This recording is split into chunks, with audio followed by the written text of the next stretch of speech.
જૂનાગઢના ભવનાથ મંદિરના બાપુનો મોટો ધડાકો।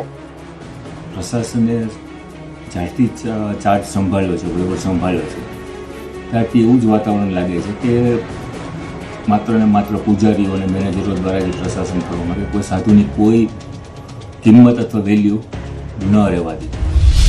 આ આક્ષેપ લગાવ્યા છે ભવનાથના શિવગીરી બાપુએ મંદિરના વહીવટ પર ગંભીર આરોપો લગાવીને મોટો ધડાકો કર્યો છે। જૂનાગઢનું ભવનાથ મંદિર ફરી એકવાર ચર્ચામાં આવ્યું છે। મંદિરના વહીવટમાં સાધુતાનો અભાવ અને તંત્રની નિષ્ક્રિયતાને કારણે પરંપરા ભંગ થવાના ગંભીર આક્ષેપો ઉઠ્યા છે। છેલ્લા 10 મહિનામાં 3 સાધુઓની હકાલપટ્ટી કરવામાં આવી। વિસાવદરના પ્રાંત અધિકારી ભવનાથ મંદિરના વહીવટદાર તરીકે કાર્યરત છે। સાધુ શિવગીરી બાપુએ ભગવાનના ભોગમાં પણ ગંભીર બેદરકારીના આરોપો લગાવ્યા છે। સાથે જ પૂજન સામગ્રી માટે ભાવિકોને મુશ્કેલીનો સામનો કરવો પડી રહ્યો છે। એટલું જ નહીં, પાટોત્સવની ઉજવણી પણ તંત્ર ભૂલી ગયું હોવાનો આક્ષેપ કરવામાં આવ્યો છે। શ્રદ્ધાના કેન્દ્ર સમાન ભવનાથ મંદિરમાં વહીવટી તંત્રની આ નિષ્ક્રિયતા સામે હવે ભક્તો અને સાધુ સંતોમાં ભારે રોષ જોવા મળી રહ્યો છે।